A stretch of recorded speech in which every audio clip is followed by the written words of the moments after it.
Colorado Springs City Council is on board with using electric bikes in parks and open spaces, but they're still figuring out if the rules around e-bikes should be put to a vote on the ballot. Fox 21's Austin Sack joins us live in the newsroom and tells us why council members are focusing more on the legislative process than the bikes themselves. Austin. Scott, I know it's been a chilly couple of days and many people probably aren't thinking about going for a bike ride, but city leaders have been discussing the rules for e-bikes in Colorado Springs for years. City Council is now deciding how the use of those e-bikes could impact the voter-approved Trails, Open Space, and Parks or TOPS program, and if that decision should be left to the voters. And the motion passes on a 6-3 vote with Councilmember Avila, Donaldson, and O'Malley voting no. As of Tuesday, City Council has approved an ordinance allowing the use of Class 1 e-bikes on urban or community trails that run throughout the city, like Sinton and Pikes Peak Greenway trails. We've changed the proposed definition of non-motorized use. And that is a non-motorized use shall include Class 1 electrical assisted bicycles.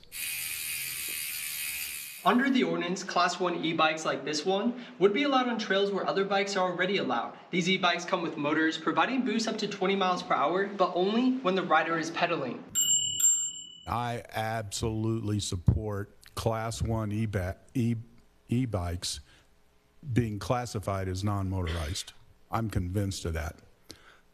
Class 2 and Class 3, later down the road. City Council is now deciding if they will allow them on properties acquired by the 1997 voter-approved TOPS ordinance, which set aside sales tax dollars to fund parks and open spaces like Ute Valley Park and Red Rock Open Space. I would support putting that on the ballot at our next scheduled election, or even if we felt it was important enough before that. I think that would allow parks to go ahead and move forward with e-bikes on trails, urban trails, city park. Just not in the TOPS area because this definition wouldn't be in there. While City Council decided to delay asking voters to approve e-bike rules on TOPS properties, the ordinance passed Tuesday requires a second reading set for February 25th. But I think the right thing to do to maintain trust with voters, even though it's less convenient, even though it makes it more difficult for parks in the short term, is let the voters vote on it on a ballot.